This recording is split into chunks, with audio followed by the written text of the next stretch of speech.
छठी मैया की जय हो। छठ पर्व लोक आस्था का सबसे बड़ा पर्व है जो कि पूरे 4 दिनों तक मनाया जाता है। शायद इसीलिए भारत के सभी पर्वों में सबसे मुख्य पर्व या यूं कहें कि महापर्व छठ को ही माना जाता है। छठ पूजा में छठी मैया के लिए सूप, डाला या टोकरी तैयार की जाती है और इसमें कई सारी वस्तुएं रखी जाती हैं।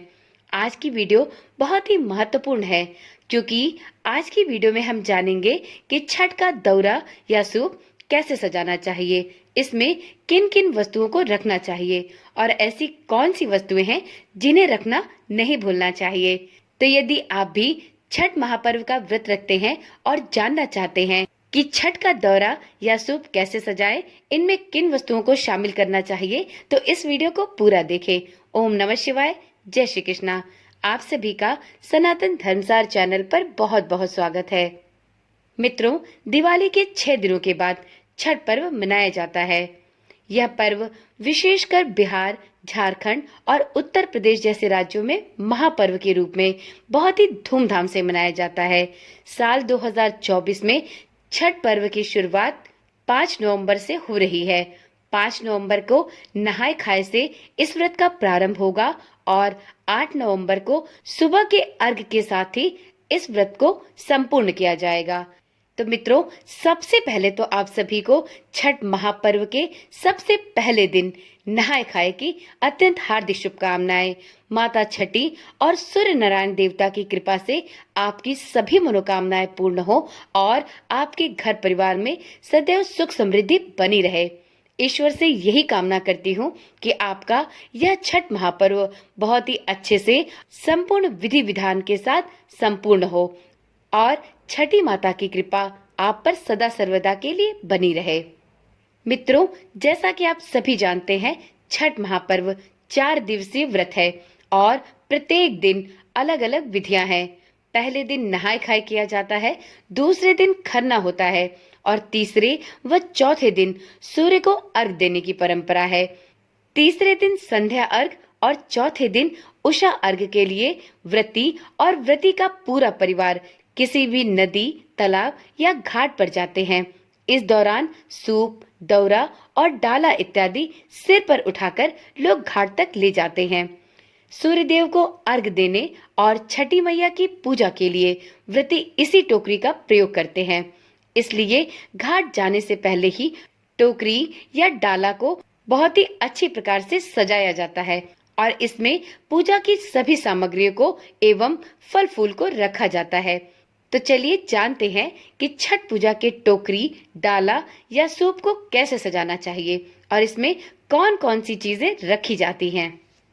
तो सबसे पहले तो ये जान लेते हैं कि छठ का दौरा सजाने के लिए कौन कौन सी जरूरी सामग्री आपके पास होनी चाहिए। तो मित्रों, छठ पूजा की सामग्री में सबसे पहले आपको सूप या दौरा, जिसे डलिया भी कहते हैं, लेना चाहिए। आप बांस का भी ले सकते हैं और या आप पीतल का भी ले सकते हैं। मित्रों, यहाँ पर आपको ये बता दूं कि यदि आप बांस की टोकरी या बांस का सूप लेते हैं तो आपको प्रत्येक वर्ष नया डाला या सूप लेना चाहिए और यदि आपके पास पीतल का सूप है तो आपको प्रत्येक वर्ष इसे बदलने की आवश्यकता नहीं होती।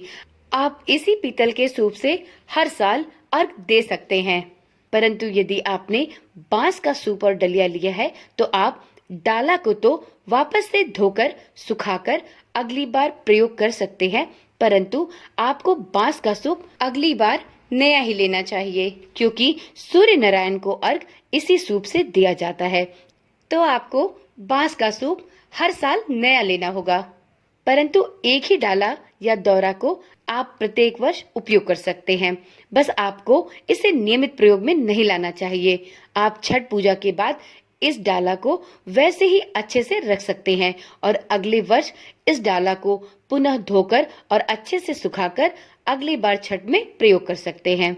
इसके बाद आपको डाला के लिए चाहिए पानी वाला नारियल, सुथनी, शकरकंदी, शहद की डिब्बी, सुपारी, केराव, आंवला, बड़ा नींबू, डगरा, लाल धान का चावल, हल्दी, गुड़, पान का पत्ता, जायफल, सुपारी, फल, इस समय आप जितने भी सीजन के फल चलते हैं, आप सभी फल और सब्जियां रख सकते हैं।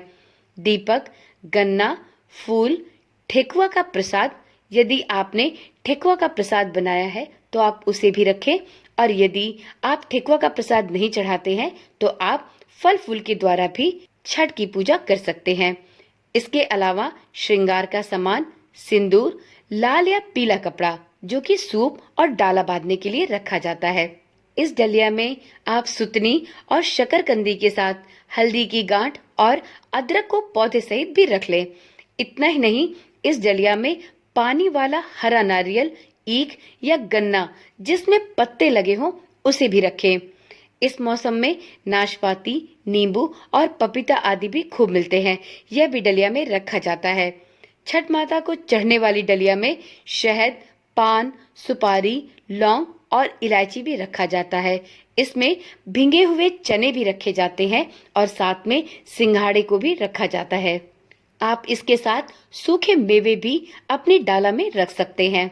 इस डलिया में सिंदूर, कुमकुम, आलता, मेहंदी, बिंदी इत्यादि सुहाग के सामान भी रख लें। लाल चूड़ी, पीली साड़ी और श्रृंगार का सारा सामान भी डलिया में रखकर छठ माता को चढ़ाया जाता है।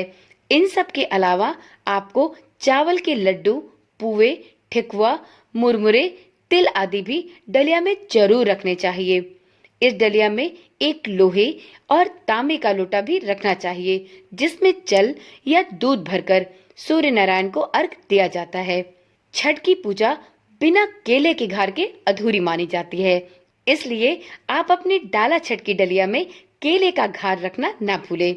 डाला को सजाते समय गुड़ भी जरूर डालें, क्योंकि छठ माता को चढ़ने वाली डलिया में गुड़ भी रखा जाता है। इसे बहुत ही शुभ माना जाता है। इन सभी डाला में सजाने वाली वस्तुओं को पहले से इकट्ठा करना शुरू कर दें। ये तो हो गई डाला सजाने की सभी महत्वपूर्ण सामग्रियों की लिस्ट। अब जानते हैं डाला को कैसे सजाया जाता है। तो मित्रों, सूर्य अर्घ और छठी माता के लिए आप जो डाला तैयार करने वाले हैं, उस डाला और सूप को सबसे पहले तो आपको आलता से कलर कर लेना चाहिए, क्योंकि सफेद डलिया या बांस को शुभ नहीं माना जाता। तो आप उसको सबसे पहले आलता या रोली से कलर कर लें और उसके बाद आप उसमें चावल और हल्दी से बने ऐपन को भी लगा दें। हल्दी का ऐपन बहुत ही शुभ माना जाता है। इस प्रकार से सबसे पहले तो आप अपने डाला को सजा लें और इसी प्रकार से सूप को भी कलर कर लें। इसके बाद उस डाला में आप जो भी सामान रख रहे हैं उनको भी डाला में रखने से पहले सिंदूर से जरूर टीक लें। इसी प्रकार से जल वाले नारियल में भी सबसे पहले कलावा बांधे, उसको सिंदूर और ऐपन से 5 बार जरूर टीक ले। सूर्य अर्घ के लिए जो आप तांबे या पीतल का लोटा ले रहे हैं उसके मुख पर भी कलावा जरूर बांध लें और उसके बाद ही अपने डलिया या सूप में रखें। मित्रों, जितनी भी चीजें डाला में रखी जाती हैं, सबसे पहले उनको सिंदूर से टीका जाता है। तो आप इन सभी सामग्रियों को पहले ऐपन और सिंदूर से टीका कर ले। साथ ही डाला में श्रृंगार का सामान भी रखें। डाला में आलता पत्र भी जरूर रखें। इसे डाला में रखना बहुत ही शुभ माना जाता है। पान का पत्ता भी रखना ना भूलें। साथ में एक कटोरे या कटोरी में आप ऐपन भी रख लें, जिससे कि वहां पर अपने पूजा की सभी सामग्रियों को आप ऐपन कर सके। मित्रों, जो भी फल फूल आपने डाला सजाने के लिए मंगाए हैं, उन सभी फल फूलों को सबसे पहले अच्छे से धो लें। उसके बाद उन्हें सुखाकर तभी अपने डाला या सूप में रखें। छठ व्रत में स्वच्छता और शुद्धता का सबसे ज्यादा ध्यान रखा जाता है, तो आप अपने सभी फल फूल को अच्छे से धोकर सुखाकर उसके बाद ही डाला सजाएं।